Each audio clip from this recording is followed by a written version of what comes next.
In this video help, we're going to be covering the owner advertising report. It's a pretty straightforward report, so it shouldn't take long.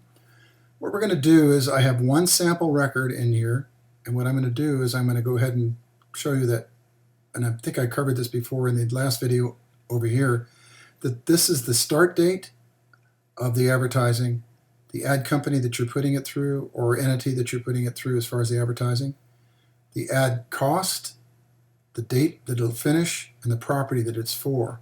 Now, if we run the report, what it's supposed to do is, first of all, have a way to show you how it's sorted in case you want to change it. You can change the sort. You can either highlight and then clear that one item, or add another one, and then move them up and down by sliding this little slider here to change the order in which they actually run the sort. In most cases, when you're running the sort, you'll just come in and accept it, and it'll set the sort up the way the report was originally designed. And now what you can do is you can go ahead and take the information that's in here that we had in our record that we just viewed.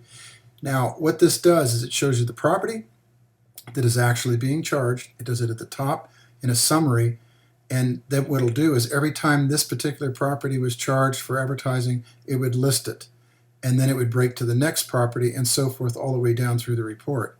So obviously, if you're going to break it down by a individual residence or by a time period using a greater than or less than for the start times and end times for the month, you can go ahead and run it that way as far as the report is concerned to see everything that occurred during that month.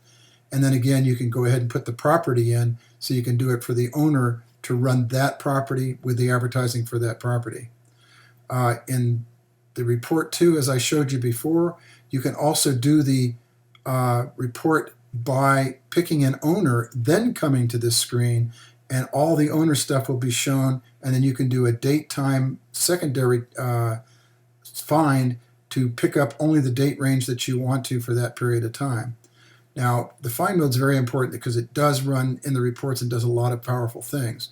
So get familiar with that particular part of it by trying it out a little bit. You cannot destroy anything when you're taking and doing finds. So basically what you're doing is experimenting a little bit to see what it does, and then go ahead and then do the show all when you get done with a report, or in between the samples that you're running, to return all the records that are currently in the file.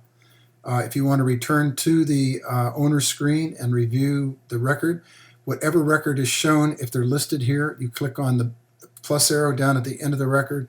It'll take you back to that particular account for that particular property, because there may be more properties listed. That is if you want to review them. So let's go ahead and just click to go back to there. And you'll see it is the property that we're working with, and it would also give you that same property for the advertising report if you picked on whatever report item on the line item in the report was in there.